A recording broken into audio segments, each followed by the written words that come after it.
To all those people watching, I'd like to remind everyone that this video is not made for kids. It's for older fans and adults. Enjoy the fucking video! Sir Charles Topham Hatt came to see Thomas, Percy and Toby at the sheds in Farquhar one day for some exciting news. He brought along some people who came on board Bertie the bus. Engines, please meet Hilary Allcroft and David Mitten. They'll be here for a few days with their art team and model makers for a children's television show. A television show? Asked Percy. What's it about, sir? It'll be about your railway that was written in a series of books by Wilbur Awdry, replied Hilary. The engines realised what Hilary meant by the books. The ones written by the thin clergyman? Peeped Percy excitedly. Exactly, Percy, replied Sir Charles Topham Hatt. And what will the show be called? Asked Toby. And why models? Added Percy. Wouldn't it be better suited to filmals instead? Everyone chuckled, and so their questions had been answered. Our team at Clearwater are used to models, and we believe, as well as your controller, that filming you on a working railway would be rather nightmarish, since you're trying to run a timetable.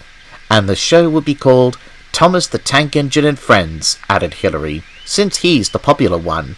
Percy and Toby were surprised, but Thomas was really pleased. Oh no, whispered Percy to Toby. He won't let us see the last of it. And he was right. Make way for the star, he boasted. You're not going to be on the TV screen, Thomas, James replied crossly. You're only going to have a model counterpart. Oh, don't be jealous, James, replied Thomas. You and all the others are going to be in it too, you know. But I'm going to be the star. Thomas kept on being boastful about being the star of the show as time went on. He's worse than Gordon, sighed Percy crossly. If you ever visit the island of Sodor and are interested in the stories from the various railways, then you should visit the Railway Archives. It's a treasure trove of stories over the years with all of the engines across the island of Sodor, big or small. Let's take a look at all the stories that are a blast from the past for the engines of Sodor.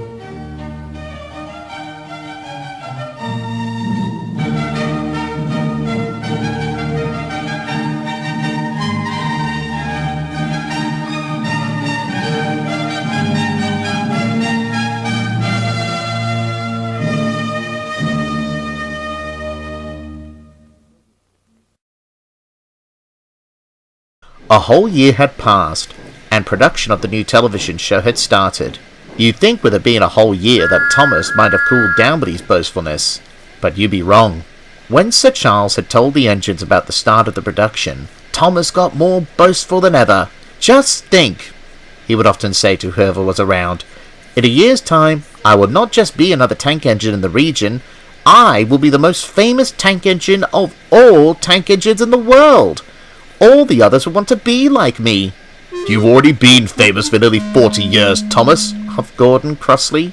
In the books. You were in the new one written by his son, don't forget. Yes, I have, Gordon, but this is television we're talking about. I'll be seen by more people than readers, and even better when I'll be voiced by none other than Ringo Starr. It's not every day you see an engine being voiced by one of the Beatles, you know. You're not the one being voiced by him, hissed Gordon. It's your model counterpart, and ours as well. But Thomas didn't care what else Gordon had to say. The guard blew his whistle, and Thomas puffed away saying, Ciao, Gordon. Each time Thomas sees another engine, he would always boast about himself being on television, and they would get sick of it. It got worse and worse each day. This new show should be all about me, and no one else. After all, I am the most interesting. The engines had had enough, and one day they gathered at the sheds talking about Thomas and his boasting. Ever since last year I've been arguing about being a TV star, huffed Percy.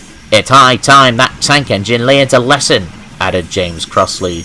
Agreed, replied Gordon, and I have a plan that our superstar will learn from. And he told the other engines his plan. The next day, Thomas puffed into Tidmouth Station with his first train of the day.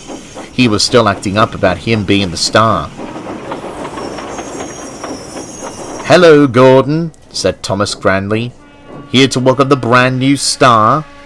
You, The star? Laughed Gordon. Well, yes, replied Thomas. After all, the new show is called Thomas the Tank Engine and Friends, don't forget.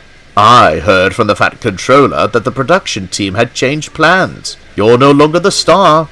I am. What? Cried Thomas. Yes, the new show would be called Gordon the Big Engine and Friends. So now I'll be the star, and you have to follow my lead.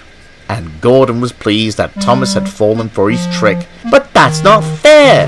That lady from the mainland said that I was the more popular one. The books have been referred to as the Thomas books. Well, I guess they don't want to have a tank engine be in the face of it, once they found out that I'm related to Scott, teased Gordon. Ciao, Thomas, whistled Gordon as he puffed away with the express. Thomas was most annoyed, and he began complaining about it to the other engines. He had been complaining about it all day, that the engines began to miss his boasting. Ah, groaned Percy.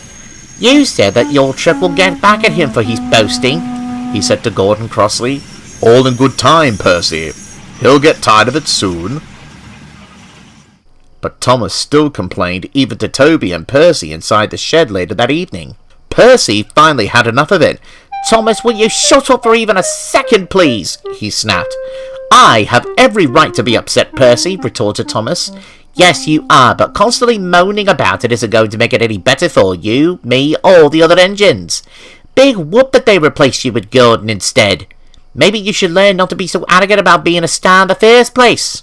Now, if you don't mind, Toby and I need our sleep.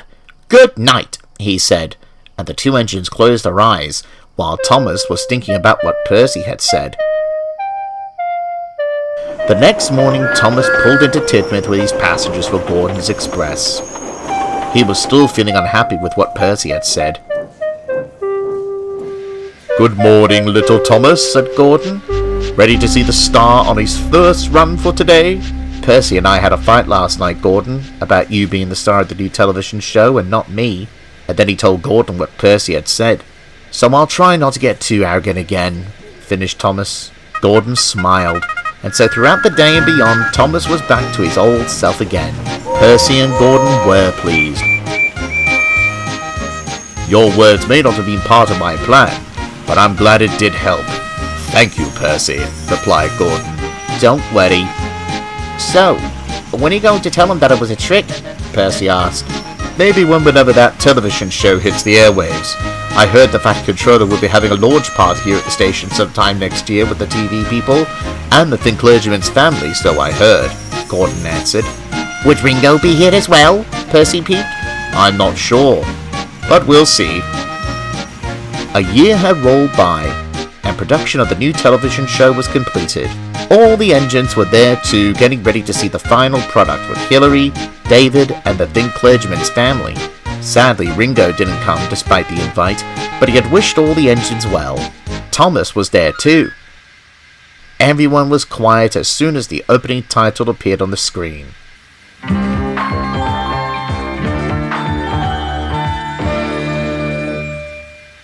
And now, viewers, it is my great pleasure to introduce you to a great new children's ITV series. For the first time on television, the stories of Thomas the Tank Engine and Friends. Take it away, boys.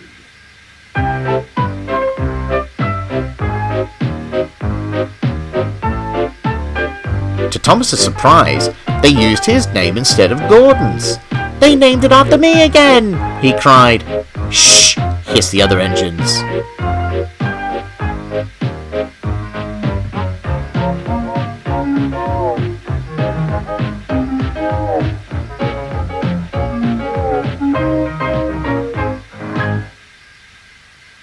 Thomas is a tank engine. But as the episode carried on, Thomas saw that the debut episode was about Gordon pulling him behind his express coaches. Everyone laughed and Thomas blushed, but eventually he did see the funny side of it all. The episode that came after that was about Edward pushing Gordon up the hill with a goods train, and everyone laughed when they saw Gordon's television counterpart pulling goods. But like Thomas, Gordon does see the funny side, but he still detests trucks. Thomas was glad that his show was named after him again, but Hilary was confused. We never changed it, Thomas. It was always called after you. Thomas was puzzled, and then looked towards Gordon, and then told the TV people what Gordon had said. Then Thomas fully realized that he had been tricked. Although he was cross, he couldn't really take it out on Gordon. After all, he had been rather boastful about being the star himself. After the launch party, the engines went back to work. Thomas saw all the children pointing to him and said, "There's Thomas! Hi Thomas! I just saw you on TV!" Thomas chuckled, but he had managed not to be boastful about it and was glad that the new television show had his friends in it as well. Over the years, the television series managed to grow, and more people came to the island of Sodor to meet Thomas and his friends. It had even expanded into other countries far and wide, even to some countries where the thin clergyman's books had never been reached.